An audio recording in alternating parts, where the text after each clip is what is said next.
Добро вечер. Пред почетокот на двете изборни кампањи, политичките партии се обидуваат да го дефинираат главниот наратив на изборите.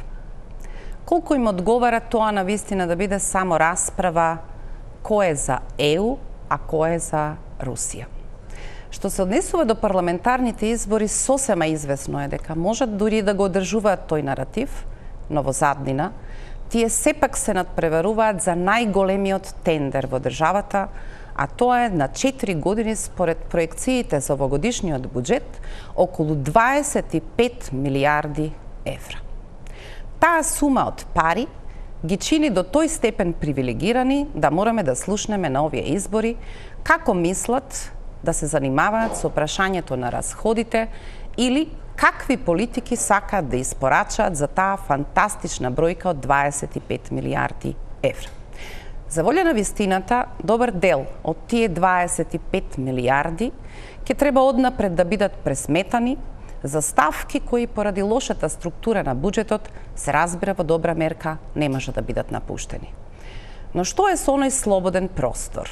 Дали всушност на овие избори ќе гледаме наместо нови концепти, нови инвестициски програми за обнова на Македонија, како што велат, или една фина збирка од илузии за кои буџетот, ако треба да ги оствари, би морал да влезе во дополнителна дупка која секако ќе бара ново должничко робство.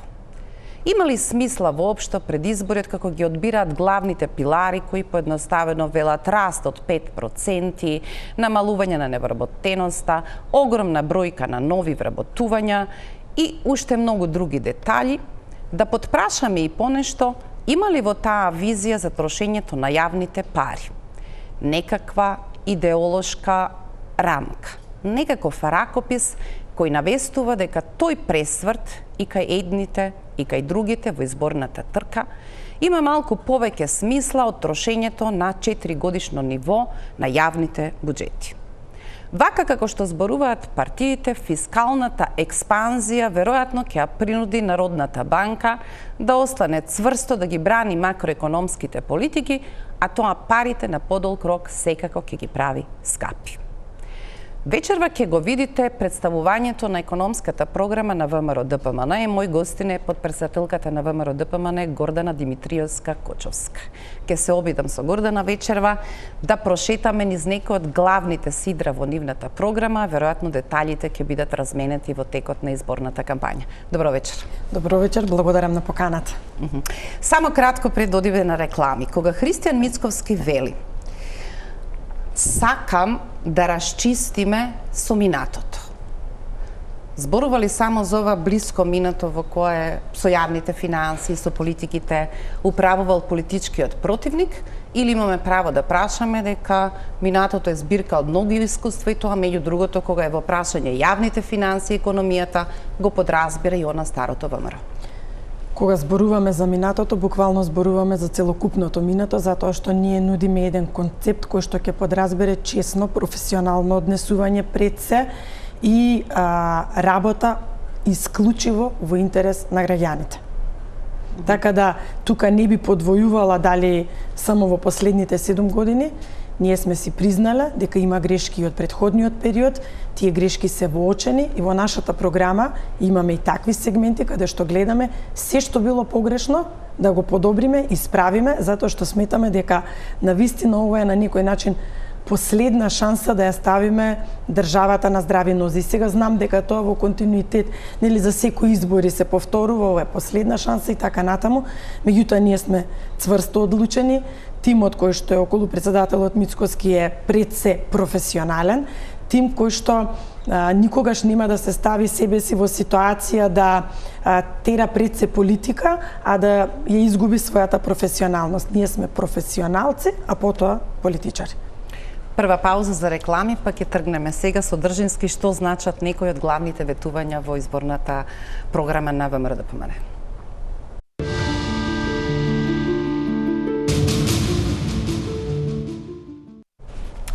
Господјо Кочовска, потрагата по решенија или визија како да се потрошат јавните пари, а при тоа да се оствари некаков концепт за обнова на земјата, за некаков правилен пат, за шанса да се промени лицето, доаѓаат во период кога природно поради две исклучително интензивни кризи, системот е имунокомпромитиран. И без палавостите на македонската влада, тој по дефиниција екстерно нападнат, е имунокомпромитиран. Кога ќе почнеме да ги читаме главните сидра и ветувањата, 5% пораст на бруто домашниот производ, 55.000 нови вработувања, рамен данок кој што ќе се симне од 10 на 8, други некакви детали во редистрибуцијата, по 250 милиони годишно за локалната самоуправа за вршење на политики во нивната надлежност, 3 милиарди евра јавни инвестиции кои ВМРО-ДПМН се обврзува дека ќе успее да ги реализира во својата целосна сума, би требало да направат пресврт. Има одредени, еве ќе почнеме со првото, можеби главно ветување кон една голема целна група. 5.000 денари за пензионерите линеарно во првата година на власт на ВМРО-ДПМН. Предпоставувам дека тоа звучи добро во околности во кои пензионерите покажале што мислат за овие теми, меѓутоа во однос на структурата, дефицитот во пензискиот фонд, потешкотиите да се симнат од една ситуација, после падот на ВМРО-ДПМН од 46% дефицит, сега е 32%, ова ќе значи нов почеток за нов поголем дефицит кој што ќе бара од буџетот повеќе пари. Сега не знам, ајде да почнеме први од 5.000 денари, како сме стигнале до тама, мислам дека тука вака заслужува малку по детално образложение целата таа политика која што ја направивме и како стигнавме нели до 5.000 денари. Да, зошто пензионерите ќе добијат 5.000 денари покачување на пензиите, тоа не е политичка одлука или бркање на гласови. Напротив, се што е вклучено во нашата програма е вклучено врз основа на тоа како до сега живееле одредени групи на граѓани во државава, што се случувало во изминатите 7 години од тој аспект и врз основа на тоа дали тие пензионери во овој период можат да преживеат со, особено оние што имаат ниски примања. Затоа што до сега, во последните години, се одеше на концептот на зголемување на пензиите процентуално. Тоа значеше дека тој што има повисока пензија си добива и поголемо покачување, оние што имаат пониска пензија добиваат помало покачување. Меѓутоа, ако тргнеме од фактот дека кај пензионерите генерално потребите се исти, сега кај оние со пониски пензии тие можеби би сакали на одмор да отидат, но со 12.000 денари пензија не може да се го приушти тоа. Ние гледавме да бидеме коректни кон сите, затоа што пензионерите веќе за нас и за нашиот систем тежат исто. И ние гледаме тие пензионери последните денови од својот живот достоинствено да ги поминат. Тоа значи да можат да платат и струја која што е покачена, да можат да платат вода, комунали, да можат да купат храна, да го поминат достоинствено месецот. Начинот на кој што се покачуваа пензиите во изминатиот период покажа статистички дека јазот помеѓу најниските и највисоките пензии се продлабочи многу и уште поголема сиромаштија се појави кај пензионерите. И од тука нашиот предлог е за овие 5.000 денари во првата година. Ама е линеарно. Сега ако велите јазот, ова не го коригира јазот. Напротив, го коригира. 5.000 денари добиваат. Значи, тој со 12.000 денари ќе добие 5.000 денари. И тој со 60.000 денари ќе добие 5.000 денари. Да. Порано беше, тој со 60.000 денари, ако имаме 10% зголемување на пензиите, да добие 6.000, а овој со 12.000 денари, 1.200 денари. Сега, еднократното 5.000 линеарно ќе ја промени, де факто ќе ја промени основицата, по која сега ќе се пресметува повторно, веројатно ќе остане методологијата. Не, тоа ќе има за корекции во два пати годишно. Ќе има промени и во тој дел, откако нели ќе помине оваа прва година, меѓутоа ние ќе останеме повторно на ставот за линеарно покачување на пензиите и тука нема да има промени апсолутно никакви, затоа што многу пати сме го зборувале. Пензионерите во моментот кога го добиваат статусот на пензионер, тие веќе влегуваат со различен износ на пензија. Сега тој што плаќал повеќе затоа добива и повисока пензија, тој што плаќал помалку добива пониска. Меѓутоа тие веќе за нашиот систем се еднакви. И овој со 12.000 денари кој ќе му ја зголемиме за 5.000 на тој со 60.000 за 5.000 денари никогаш нема да го стигне. Секој пат линеарниот износ подеднакво ги качува пензиите. Претпоставам дека сте добро упатени, дури и направењето на ваква методолошка врска која што ја правеше СДСМ во пресметката 2 пати годишно за корекција на пензиите, не баш благонаклоно гледа ниту Меѓународниот монетарен фонд, ниту Светската банка. Можеби делумно едно задоволство дека падна дефицитот во пензискиот фонд, кој што треба да го надоместува буџетската сметка од 44, сега ми се чини на 32. Овој пат можеби повторно ќе биде аларм на корекција колку тоа треба да надоместува буџетот, бидејќи во првата година секако не можете да стигнете по платени придонеси од овие што работат, за да можете да го компензирате таа разлика што ќе се појави во буџетот. Дали сте подготвени на нова расправа со овие партнери од кои ќе користиме кредитни линии, дека оваа точка без пардон мора да биде коригирана и дека за тоа буџетската каса ќе биде подготвена да финансира? Кога имате јасен став, политика и мерки како да стигнете до одредена цел, никој нема да ви се спротистави. И меѓународните институции реагираат во тој дел многу често, меѓутоа реагираат и во делот за борбата со сива економија, а таму никој ништо не зборува. Значи, ние многу јасно кажавме дека тој фокус ќе ни биде, да кажеме, приоритетен. Значи, ако ние успееме да зафатиме оние 30 до 40% сива економија, по автоматизам ќе имаме многу поголеми приходи во буџетот. И значи, ово оптеретување нема да биде не знам колкав.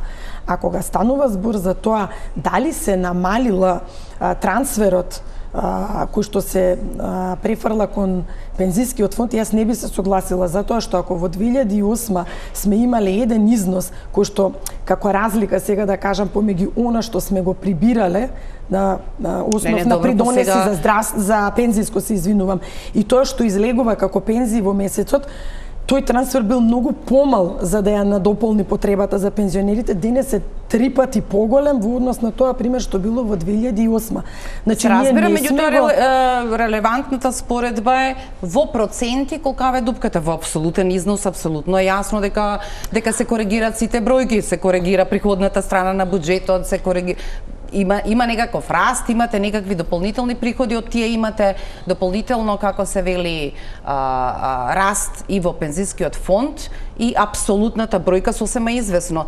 24-та, мислам дека само по основ на корекциите во оваа година се плюс 170 милиони дополнително од претходните трансфери кон пензискиот фонд, кој треба да надомести недостаток од 32% дефицит во фондот. Точно е дека во некои моменти кога ни одговара, ние ги зборуваме процентите, меѓутоа јас не би ги занемарила апсолутните износи од една единствена причина.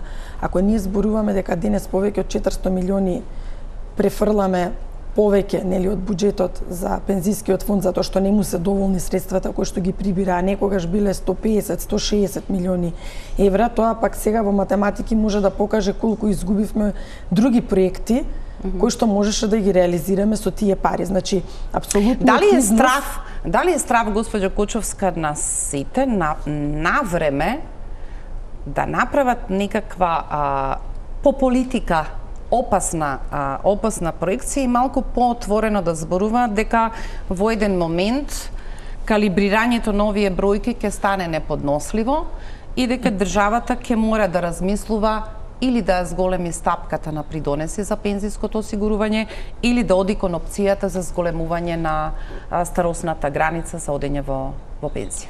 Во нашата програма такво нешто нема, ниту пак воопшто е прифатливо, затоа што не можеме да се согласиме со политиките досега, а политиките досега велеа оние што плаќаат, ајде да ги натовариме уште малку да плаќаат, а овие кои што не плаќаат никому ништо. И плюс, на крајот, нели, ќе излезе некакви социјални пензии и така натаму. Мислам дека таа пракса треба да прекине. Сега, да се вратам на почетокот. Зошто се донесе одлуката за зголемување на пензиите од 5000 денари? Во изминатиот период ние имавме ненормално, значи висока инфлација. А да не го заборавиме и моментот со цените на лековите. Пред известно време седам со еден пријател кој што работи во Белград, во 2 пати месечно одината му, вели кога се враќам, носам лекови затоа што се 50% поевтини од кокајнас. И сега се поставува прашањето зошто е тоа така. И ако нашите пензионери... Во вашата програма велите дека една од првите ваши заложби ќе биде контрола на маржите, кои веројатно се единствените. Генериката на лековите не е ниту српска, ниту македонска. Тоа значи дека во маржите на увозниците лежи таа голема разлика во цените, дали купувате во Македонија, Бугарија. Знам дека се целосно организирани системи, дали да ми го набавиш од Бугарија или од Србија лекот, што предпоставам индиректно покажува дека постигнатата цена на тендерите во Македонија јасно зборува дека голем дел од заработувачката оди преку овие маржи во кај добавувачите. Верувајте, многу анализи правевме и гледавме различни пристапи како тој дел да го на некој начин исконтролираме и се донесе одлука, нели, да се оди со ограничување на маржите. Зошто го направивме тоа? Затоа што имаме информации и тоа информации врз база, нели, на тендерската документација, договорите што се потпишуваат, дека ние во Македонија за одредени лекови плаќаме и 3 до 4 пати повеќе од она што значи набавна цена на лекот кога ќе стигне во Македонија. Го купувате лекот по одредена цена, врзувате транспортни трошоци, одредени увозни давачки, така натаму стигнува по набавна цена. Кога ќе се продаде, дали било за клинички центар или на било кое друго место, цените се по 3 до 4 пати повисоки. И сега, ние можеме да продолжиме со оваа политика, но тоа ќе значи дека наместо да купиме не 1-3 лека, така, исти, и да обслужиме поголема група на граѓани, ние сега финансираме или им даваме профити на одредени веледрогерии кои што понатаму значи само злоупотребуваат од година во година. Тоа не може така и затоа велам јасно ние буџетот е ограничен. Каде го гледаме просторот? Го гледаме просторот само во зафаќање на што е можно поголем дел од сивата економија. Ниски и рамни даноци е наша политика која што и понатаму продолжува заради тоа што мислиме дека тоа е единствен фер третман кон сите. Не може едни да плаќаат, други да не плаќаат, а со зафаќањето во делот на сивата економија ќе имаме поголеми приходи. Кога ќе имате поголеми приходи во буџетот, веќе и оној процент кој што го зборуваме, кој што се издвојува за ПИОМ, ќе биде дефинитивно помал. Понекогаш ми личи оваа приказна со сивата економија, дека и претходните влади на ВМРО-ДПМН, и тие на СДСМ, буквално ги знаат на некаков список ентитетите, ама од не знам кои причини нив ги толерираат да не пристапуваат кон системот. Не велам дека нема и политички протекционизам и гледање низ очи за некои состојби кои граѓаните поедноставено ги нарекуваат. Погледнете разликата помеѓу левата и десната страна на Вардар, колку и овој пример во овој момент непристојно да звучи, зашто асоцира на некакви етнички примеси. Но дали воопшто разбирате дека психолошки, ако некој успева да остане толку долго невидлив за системот, дури и на даноци од 10%, тој ќе продолжи да сака да остане невидлив, па вие дури да го симнете данокот на 8%. Перцепцијата за промена на културата на неказнивост и еднаков однос на сите кон правилата ниту може да се смени преку ноќ, ниту вие можете од некаде да ја извадите листата по принципот, како вели сега вашиот претседател, за почеток ќе тргнеме да видиме каде се даваат, каде не се даваат фискални сметки. Тој процес не може да биде нималку брз, и не се само фискалните сметки во играта, како живее сивата економија паралелно тука некаде околу градовите кои едва успеваат да преживеат во ситуации во кои се потешко е за економијата. Така е. Фискалните сметки се еден од механизмите, меѓутоа најголемиот фокус ќе го имаме на што можно побрзо спроведување на тендерот за е-фактура. Е-фактурата ќе подразбере централизирано разменување на фактурите и тогаш веќе нема да биде така едноставно да се прикриваат работите. Еве мал пример ќе дадам. Ако вие сте некој локален маркет, продавничка или било што, од некој и од X причини не издавате фискални сметки или издавате секоја петта. Точно во делот на контрола како ги издавате фискалните сметки нема тоа е во малопродажба и тука нели нема централизиран систем со УЈП, но затоа има централизиран систем, односно таа е фактура која што ќе покаже дека фирмата продавничка купила роба од некаде на друго место и кога ќе влезе инспекција многу лесно ќе констатира дека сте купиле толку и толку, што се случило. Да не навлегувам понатаму во детаљите, во смисла. Ние сме земја која што е увозно зависна. Најголем дел од работите се увезуваат. Па имаме царински декларации, документи. Кој странец е спремен да фалсификува документи за кај нас да се подгрева сивата економија? Ниту еден. Значи, ние податоците на царина ги имаме. Прашањето е дали некој сака да се зафати со ова или не сака. Ние сме спремни и кажав од која причина.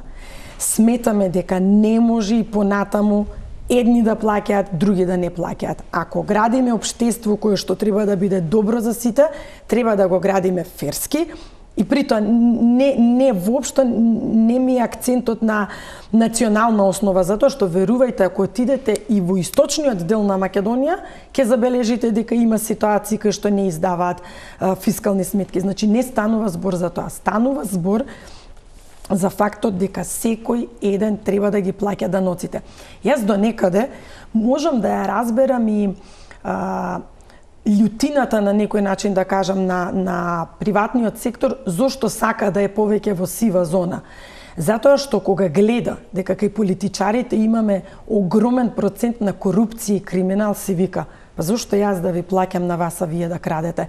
Така да, ова е сложен процес, меѓутоа и затоа и председателот во многу наврати зборува нека се тргне и од мене и постојано нека ме следат и колкав имот имам и така натаму, со цел да покажеме дека имаме различен пристап, имаме пристап на чесен однос, но во исто време очекуваме реципроцитет и од другата страна, односно очекуваме сите да се однесуваме чесно.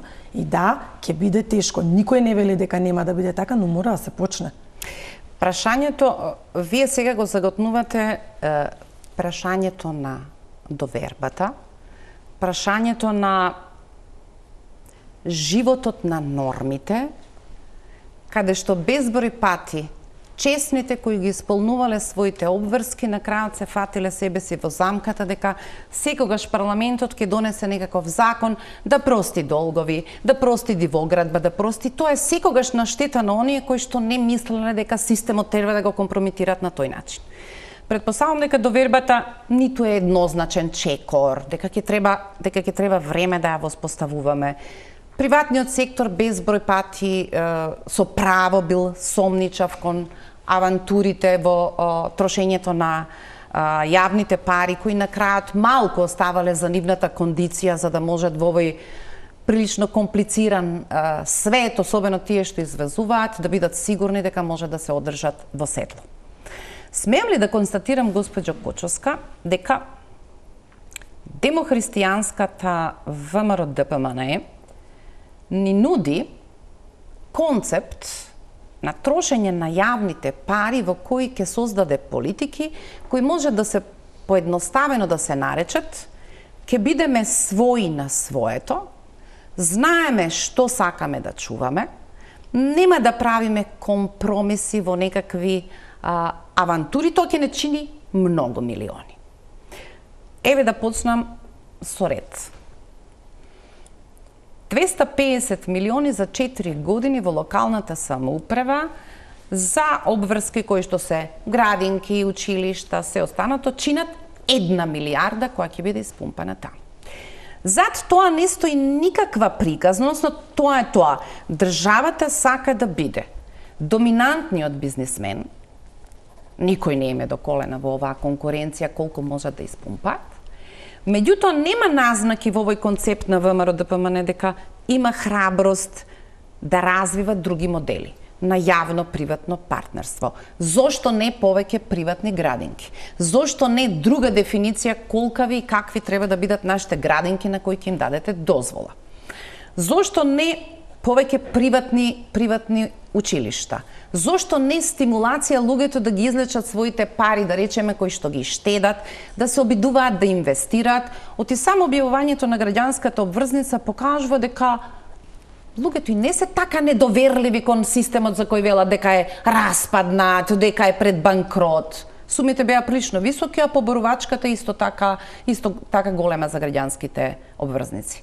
Зошто не пораки за таков модел?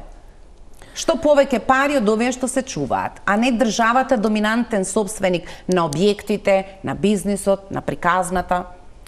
Значи, вака, прво, околу овие 250 милиони евра пари кои што се наменети за општините, ние многу јасно и гласно го кажавме тоа, и при тоа секоја општина која што има завршен проект ќе може да ги добие тие пари, и тука нема да гледаме дали станува збор за градоначалници на ВМРО ДПМН или на било која друга политичка партија.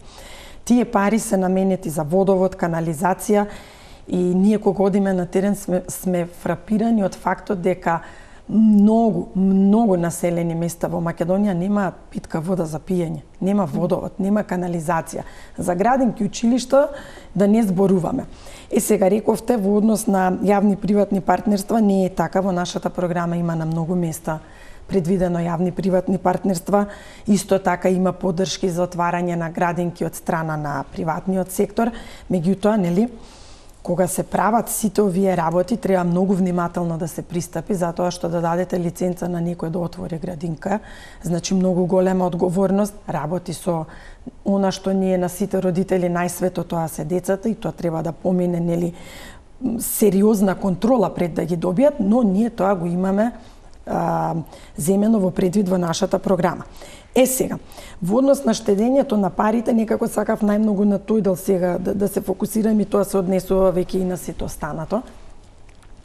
Јас мислам дека и вака искуството од периодот додека сум работела во банка покажува дека секој човек кога штеди сака да биде сигурен дека и парите кога ќе ги поземи, ако не ги остави во банка и ако ги даде на државата, дека за сметка на тоа ќе добие навистина некаков квалитетен проект. И сега имаше еден обид на Министерството за финансии, почна со 50 милиони евра, заврши со многу помалку понудата, затоа што верувам дека и министерот беше исплашен од истото. Граѓаните после толку години недоверба во системот не се така лесно охрабруваат да ги извадат своите пари и да ги вложат во државата. Затоа што вие не знаете, сега ќе објавиме некаков повик, ќе издадеме граѓанска обврзница, не сме сигурни дали проектот ќе почне на време.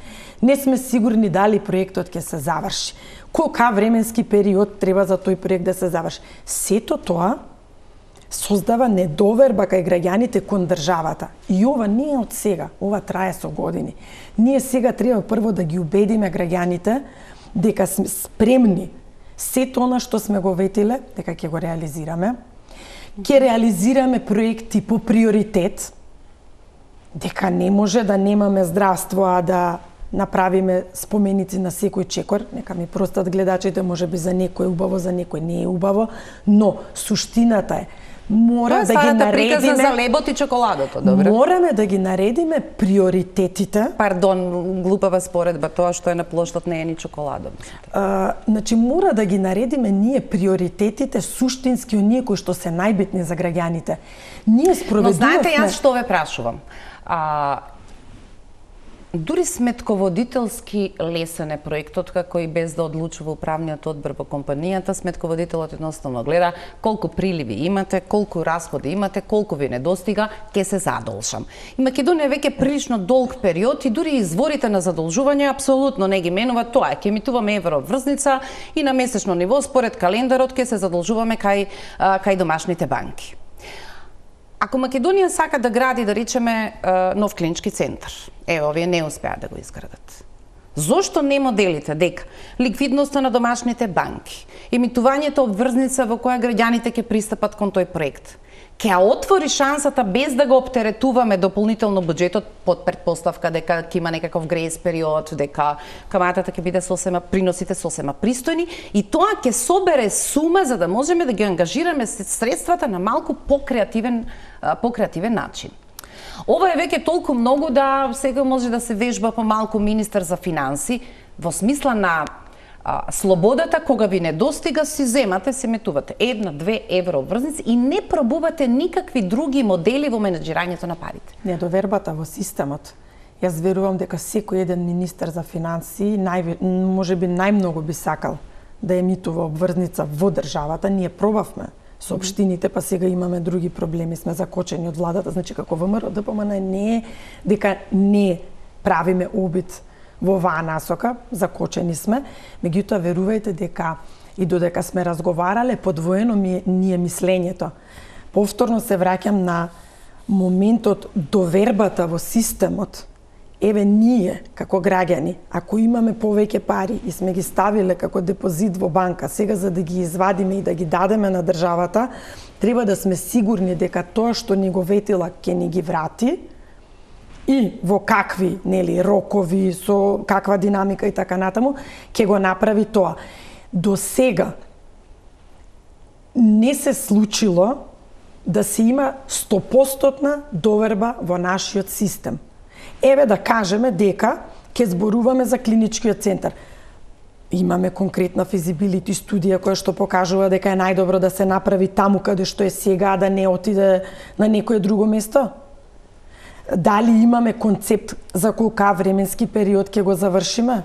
Дали точно разбирам дека ова идеја за големиот Скопски клинички центар намерно нема во подетално опишано во програмата на ВМРО ДПМН? Не, ја има опишано во програмата на ВМРО ДПМН, меѓутоа додека не добиеме одговор на за овие детали, да, значи додека ако за нешто ветува дека ќе го заврши клинички центар во Штип, да, ама сега јас бев дел од преговарачки тим кога на иницијатива на претходниот министер за здравство Беким Сали разговаравме баш на темата еве да најдеме консензус да се договориме околу клиничкиот центар. Како човек кој што се занимава со економија, првото прашање ми беше дајте ми физибилити студии кои што ќе ми покажат зошто сакате на постоечкиот дел.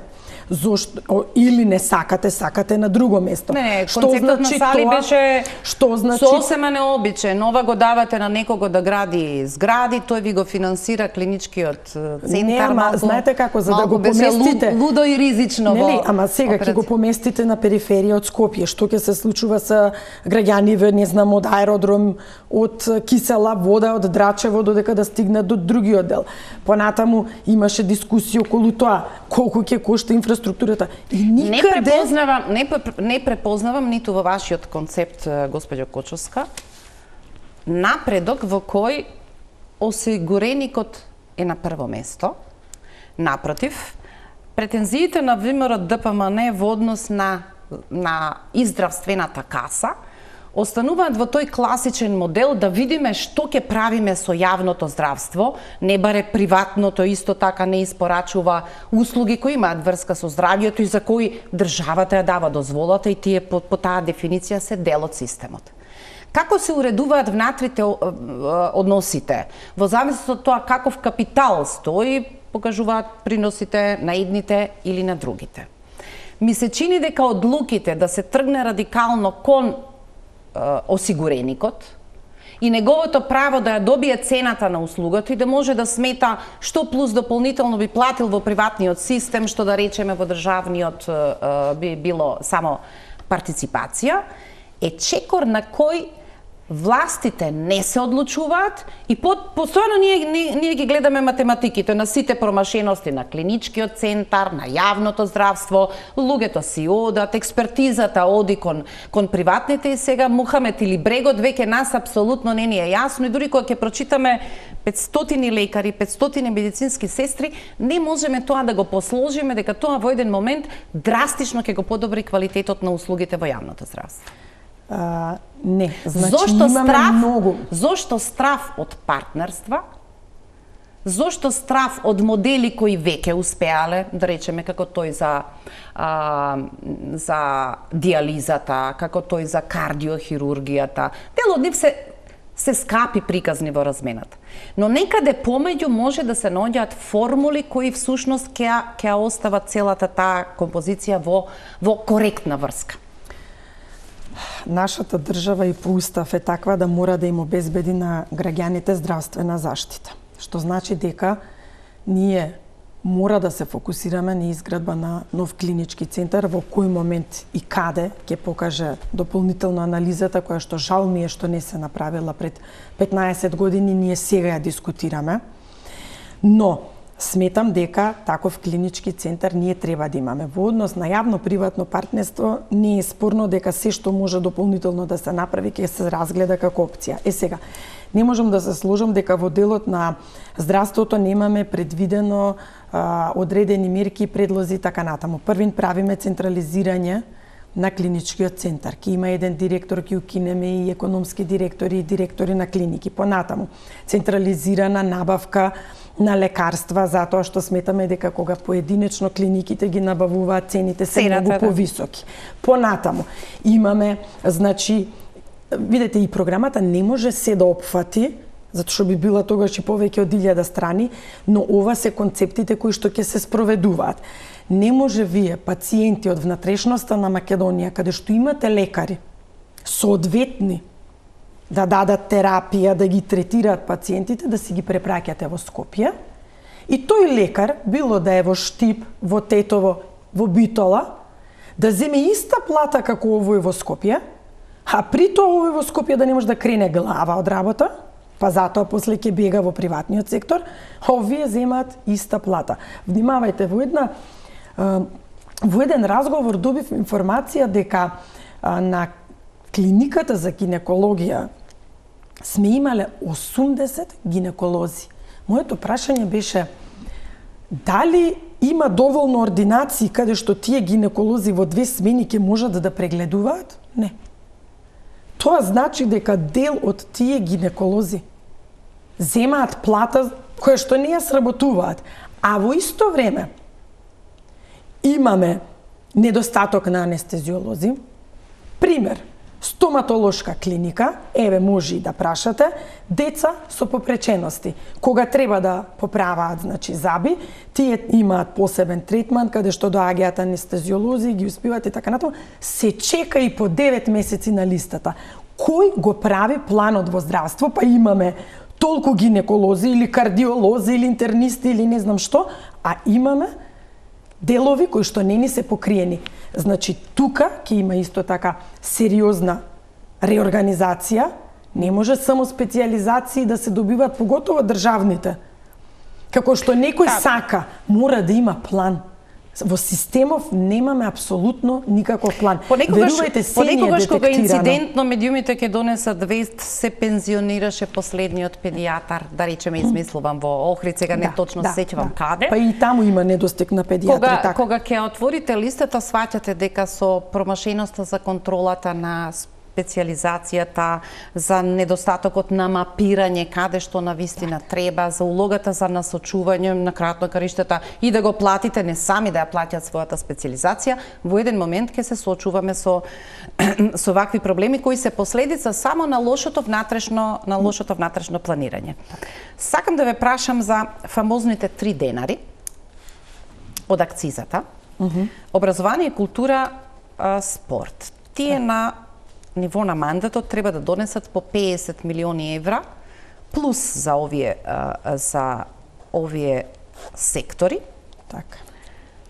Во некој од нив, да, очајна состојбата со недостатокот на пари, но уште поочајна на нивото на идеја, што всушност сакате како мисија. Не велам за ВМРО-ДПМНЕ, него генерално тоа главно било проблем. Акцизата е дел од сериозната приходна страна. Кога почнувате на ваков начин да тргате од приходната страна, што и во каква форма е во строга намена на расходната страна. 1 милиарда ќе оди во локалната самоуправа. Овие 150 милиони ќе одат таму. Сите еколошки такси треба да одат во посебниот еколошки фонд кој што ќе треба да ги реализира политиките кои што ги ветуваат. Едно по едно, кога ќе почне да се расчистува од приходната страна на јасни ставки каде треба да завршат парите, плюс овие фамозните каде треба да завршат за пензиското осигурување, каде треба да завршат за социјалните трансфери, каде треба да завршат по нужда за платите во администрацијата, просторот кој останува за политичка креација, некаков дури идеолошки ракопис, станува толку тесен, а дури и од тој тесен, веќе имаме, како се вели, превземени обврски, и дури во делот за капитални инвестиции, кои ВМРО-ДПМНЕ ги опишува 3 милиарди за мандатот, што не е нешто многу повеќе од проекциите кои што се запишуваат и во досегашните буџети. Ама не е 8 милиарди, нели? Не. Доаѓаме реално. Тоа е во планот за раст, тој од 8 милиарди. Да, ова е реално веќе. Добро. Тоа значи дека ако почнеме да ви ги сметаме, Бехтел и Енка однапред ќе треба да го ставите резервирано од овие бројки. И имате прилично резервации. Сме набавиле хеликоптери, тие ќе ги плаќаме до 2028 година. Ќе доспеат еврообврзници како казна за нашата лудост да трошиме повеќе од колку што имаме. И тој круг ќе биде прилично стеснет. А во тој дел на капиталните инвестиции ВМРО-ДПМНЕ застанува на позицијата дека државноста, самостојноста ќе остварува и потврдува низ проекти, да речеме оние во енергетиката, кои мора да ја обезбедат сигурноста. Да речеме, ВМРО вели дека наспроти противниците кои беа тргнати на пат за продажба на рек Битола, на затварање на рек Битола, ние ќе направиме максимум до последниот момент на тој безмалку цркнат конј да му ја извадиме маста. Во стратегијата за енергетика вели дека првиот блок на рек Битола следната година треба да биде затворен и да отпочне постапката за гасна централа. И има уште неколку описи кои ќе значат директна државна инвестиција. Се друго би требало да бидат јавно-приватни партнерства или приватни инвестиции. ВМРО-ДПМНЕ беше жесток на понудата да влезе и нешто друго, освен концептот ние ќе си градиме овде. Може ли да издржи оваа буџетска рамка на начин на кој што сега ви ја опишав? Ваков обид да се потврди стратегијата, мораме да бидеме сигурни своји на своето, особено во базната енергија. Многу теми начнавме, јас сега ќе се обидам, значи запишав по нешто за да го објасниме и за да разберат и гледачите колку сериозен пристап сме имале при подготовка на програмата. Најпрво, ние сме многу свесни за состојбите во буџетот и тоа го кажав и затоа реков дека фокус ќе ни биде сивата економија и нулта толеранција за корупцијата и криминалот. Сега, вие велите буџетот таков каков што е. Јас ви велам, од сивата економија имаме еден огромен дел кој што не е наплатен, кој што ќе го наплатиме преку механизмите на дигитализација, поврзување на царината со управата за јавни приходи и така натаму. Понатаму. Фактурата треба да обезбеди дополнително да не ни се случува оно што се случуваше со повратот на ДДВ, кога на принципот на фиктивни фактури се испумпуваат еден куп пари од буџетот. Значи, по тој основ, ние ќе имаме многу сериозна заштеда. Понатаму, разни трансфери во континуитет, значи пари кои што никако не можеме да доловиме каде се трошат.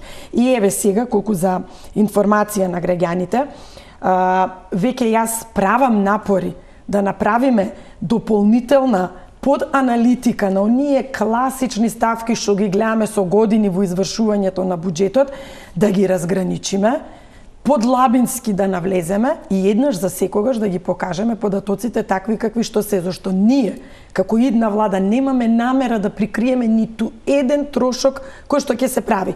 И токму во таа насока очекувам по превземањето на власта, мислам дека и Светска банка во моментот со Министерство за финансија, кој не се лажам, работат на проект точно за менување на контниот план, тоа ќе подразбере подлабинска аналитика, врз основа на која што многу појасно и попрецизно ќе гледаме каде се трошат парите.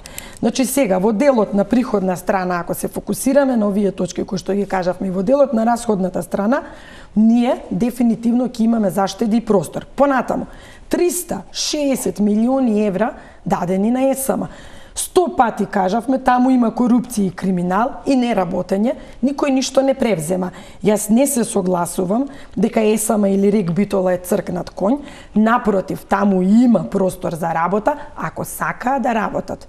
Има рударски проекти, се знае како требаше да си прават откривка на јагленот, како требаше да го ископуват, но подобро им беше да увезуваат јаглен, кој што во суштина вака под наводници е јаглен, а е земја, па да ги запушуваат блоковите, па да настануваат штети, па поправки, па тие поправки 3 пати поскапо платени. Отворањето на нов рудник нема ли да чини пари? Ке чини. Меѓутоа, видете, во математиките секој пат треба да се види колку тоа ќе чини пари. Сега одиме на оној момент кој што го зборувате. Суштината и барањата се ние да одиме на зелена транзиција, така. Први, зелената транзиција не ни обезбедува базна енергија. Ветерниците ќе работат кога имате ветер, фотоволтаиците ќе работат кога имате струја. Што правиме во периодот кога ги нема? Значи, базна енергија мора да има. Дали ние имаме буџет и пари да може да ги направиме сите овие трансформации до 2030 година, како што некој ветил? Ние ова како ВМРО ДПМН го објаснивме и го кажавме. Ако има некој таков кој што е спремен, еве го буџетот, нека повели да дојде, да ме убеди во математиките, економски и во проекциите, јас ќе го спроведам веднаш. Не е проблем. Еве, како дел од економскиот тим, заедно со другите и со председател, нека ги најдат парите и нека не убедат. И уште нешто. Се додека западноевропски земји имаат базна енергија која што се уште се заснова на термоцентрали, нема причина да се грижиме зошто нас РЕК Битола ќе ни работели понатаму. Господи Гочовска, има нијанси. Во нивниот план за декарбонизација, во меѓувреме, тоа што ние сега треба да го платиме за заштита од емисии во РЕК Битола, тоа што ние ќе плаќаме исто така сериозни суми за карбонска такса, тоа што треба да платиме милиони за да отвориме нов рудник, за да користиме домашни ресурси, во еден момент пак ќе не доведе прилично близко до тој момент кога преговарајќи со ЕУ и со принципите, ние ќе треба да се придржуваме до таа година за нулта карбон во производството на енергија. Едно подпрашање. Вие веднаш со доаѓањето на власт ќе тргнете 200 денари, оваа таксата за пристап на мрежа, која таман помисливме дека всушност е такса која оди кај МЕПСО, меѓутоа директорот на регулаторна вели ако тоа отпадне, се нарушува формулата која што ние направивме и тогаш за првиот блок ќе биде поскапа цената. Друго сакам да ве прашам. Се што правиме во зелената енергија ќе носи кон преносниот систем нови обврски. Тој не е нелимитиран, а обврската на државата во еден момент да ги подобрува неговите капацитети, кога се работи за преносен систем, зборуваме за огромни милиони.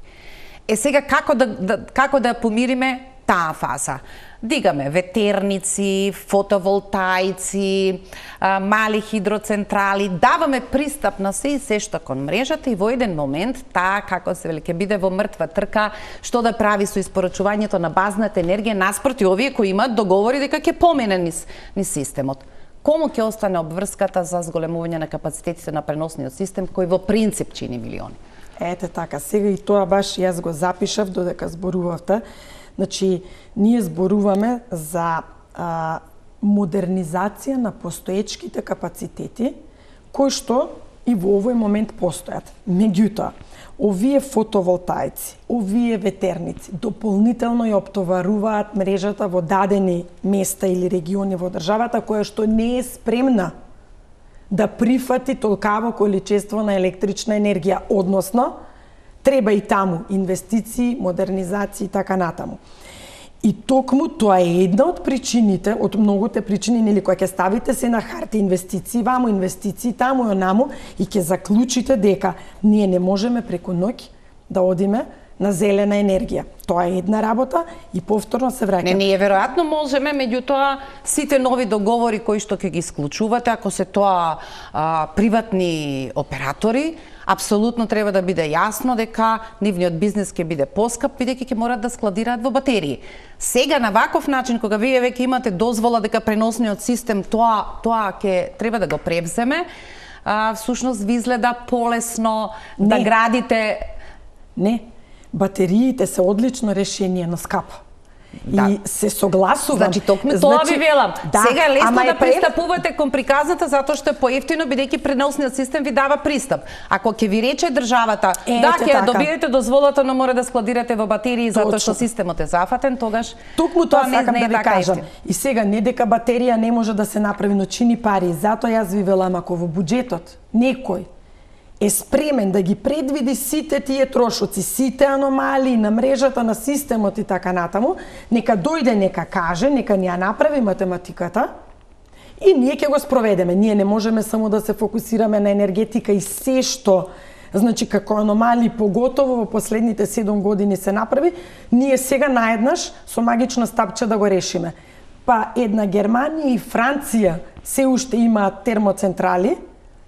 Сега ние, една мала Македонија со огромен јавен долг и со еден куп проблеми во структурата на буџетот, треба да го премостиме ова за краток период. Невозможно е. И затоа велам, мора да сме честни. Ние не лажеме. Јас не можам од тука да излезам и да ви кажувам дека може се да се направи, кога буџетот не може да ги трпи тие работи.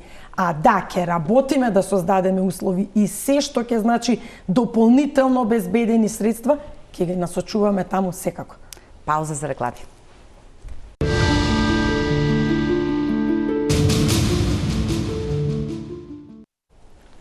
Господја Кочовска, една од формулите која ми изгледа повеќе како порака да пробате дали може да успее, затоа што не може да биде сосема соодветна на идејата како можеме да најдеме рецепт да се справиме со сериозниот демографски проблем.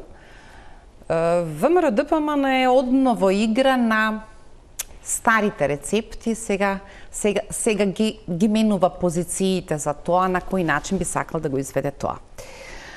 Прво дете, 1 година, сите даноци на личниот доход ќе бидат вратени на мајката. Второ дете, 2 години, а веќе после третото или четвртото дете се до полнолетството на првото дете. Тоа се кованици и формули кои секако ќе бидат од корист на едно семејство, меѓутоа не знам како дојдовте до рецептот дека само парите се единствениот проблем кои не оставаат без деца или не оставаат и без оние кои веќе ги имаме. Фрапантни се податоците дека земјата се повеќе почнуваат да ја напуштаат добростоечките семејства, затоа што нивниот опис не за новчаникот, туку за околината, значи за државата, за социјалните услови, е тој кој што ги влече за своите деца и нивната иднина да заборават на ова обкружување СДСМ, ВМРО, валкани градови, лоши училишта и така натаму. Значи вака, нашата програма концептуално фаќа се од почеток до крај. Еден е моментот што нели се помалку деца се раѓаат и ова е еден од нашите предлози или мерки за мајките кои што работат да ги мотивираме, еве, дека и државата се грижи за нив. Вториот момент е проблемот со се почесто неможност по природен пат да добијат дете и токму од таа причина во нашата програма имаме 6 инвитро обиди, при што не ги даваме само на оние родители кои што немале деца, туку едноставно може се разишле двајца брачни партнери, си нашле друг партнер, а имаат од претходниот брак деца, кои зошто да бидат спречени да се обидат повторно да имаат дете. Значи во тој дел и тоа 6, дури јас бев гласноговорникот што велеше дека треба и повеќе, бидејќи стварно е ова сериозен проблем на денешницата, но кажаа дека од здравствени причини толку биле препораките на докторите и останавме на 6. Понатаму, бидејќи го спомнавме сега трите денари образование, спорт, култура, јас ќе се задржам во два дела, образованието и спортот. Точно е. Не е причината за раѓањето на детето, нели дека ќе му вратиме ние ќе вратиме на мајката дел од личниот доход. И еден од најголемите притисоци кои што ги имам правено низ годиниве наназад и разговарано со колегите, и фала Богу што сите сме разбрани, е фактот дека ние преку образование и овој 1 денар плюс што треба да го обезбедиме за образованието е да им овозможиме на децата повеќе секции во рамки на училиштата. Зошто ако јас како родител имам пари да му платам на моето дете да оди на спорт, да оди на англиски, да оди на германски, да оди на математика, да оди на физика, неговото другарче, чии што родители немаат пари, не може да оди и сега моето дете ќе напредува, а тоа дете може би и попаметно од моето, но нема можности. Кој го дава тоа право? И тука беше најголемиот притисок, значи на родителите им треба и во тој дел поддршка. Спортски активности во училиште да има обавезно спорт за децата кои што не може да платат приватно, да можат да тренираат. Дај Боже да има талентирани деца, ќе најдеме после механизам поталентираните да ги префрлиме во професионални клубови и така натаму. Значи нашиот концепт опфаќа многу сегменти, не е еден и клучно. Како што кажавте, добростоечките семејства се одселуваат од државава, тоа е заради хаосот во системот, корупција, криминал, се пречи, се смета. Затоа ние фокус имаме многу голем во тој дел, затоа што тоа еднаш треба да прекине. Не може вие за да отидете на лекар да ви треба врска. Да отидете да се сликате за пасош, не зборам за оваа ситуација сега, него и вообичаено, треба не се јавувал никој на телефон, па пак да барате врски. Имате проблеми во училиште кај децата било каков, да потегнувате вие како родители да се трудите да го надминете проблемот, затоа што службите сите од училиштето до образование, труд и социјала и така натаму затаиле. Овим смета на родителите и затоа се иселуваат и одат живеат во многу полоши услови. Таму ние имаме многу пријатели кои што се иселија во последниве години, но велат ние ќе се жртвуваме за децата да живеат во нормални услови. Сега ние, затоа велам, правиме една комбинација, каде што велиме и стоп на корупција и криминал, владење на систем,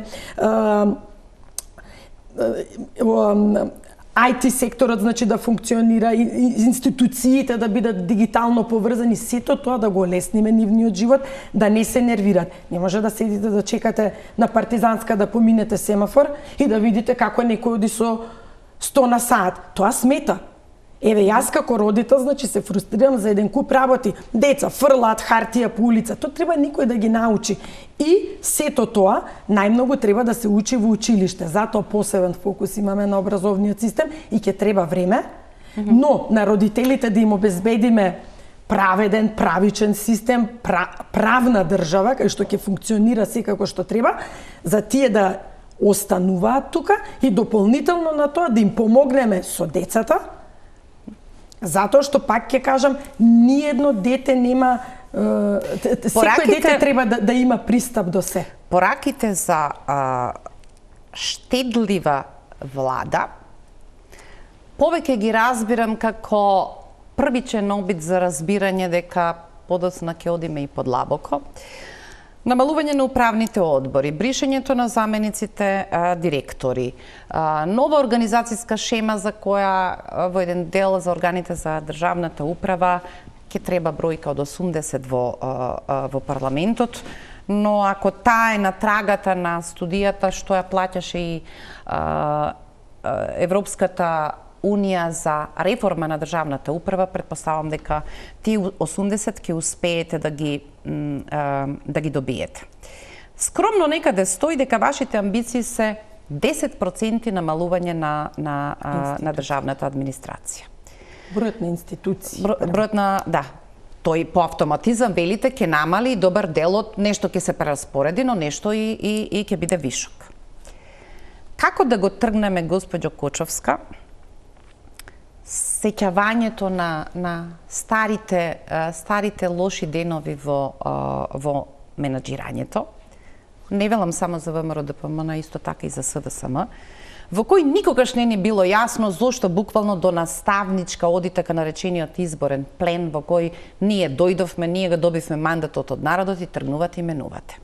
Дали помеѓу овој концепт на нови министерства за кои ќе ви треба друго устројство, сте подготвени првиот знак на доверба да биде всушност носењето на законот за висока државна служба во кој што ќе бидеме сигурни дека хиерархијата која по мерит напредува не може во еден момент да биде смената или тргната поради изборниот плен кој оди надолу во институциите и министерството до таму до каде што партијата која победила мисли.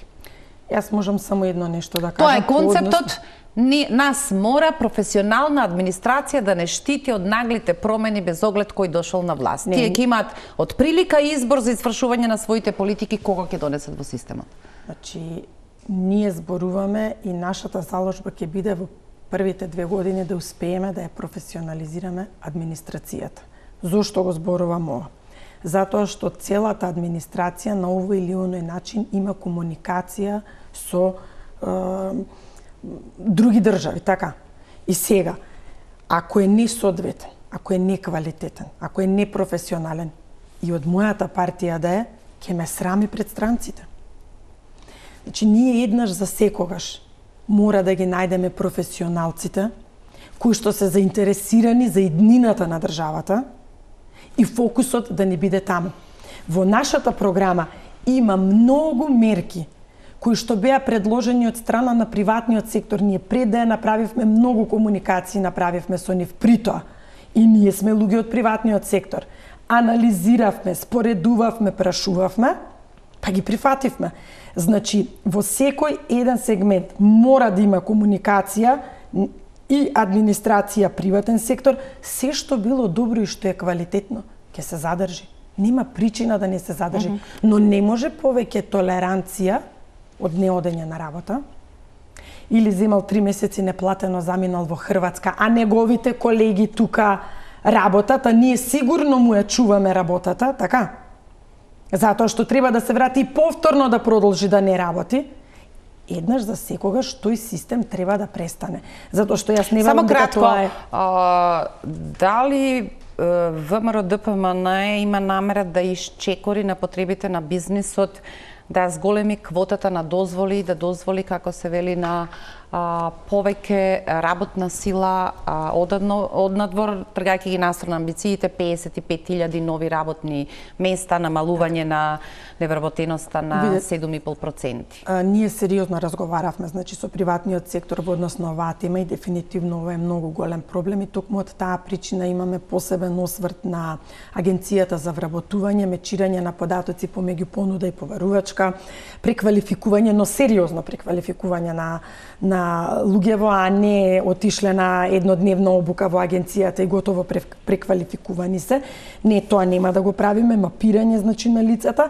Притоа, уште еднаш ќе ги провериме сите оние лица кои што се исто така приматели на социјална помош, а кои што се работоспособни. Не може понатаму, значи, преку зголемување на социјалната помош на некој начин да ги мотивираме тие да не сакаат да работат и сега ние ќе увезуваме. Да, опција е и увозот на работна сила, ние мора да им обезбедиме работници на приватниот сектор, но не вака како што е сега, бидејќи делумно на црно работат. Меѓутоа, прво ќе се обидеме во разговор со приватниот сектор, ние се обврзавме дека ќе бидеме во постојана комуникација со нив, да најдеме решение, затоа што тие најискрено можат да ни ја кажат состојбата на терен. Можат, не можат да најдат работници и А ако треба, ќе правиме и поголеми квоти за увоз. Буквално од вас 15 секунди.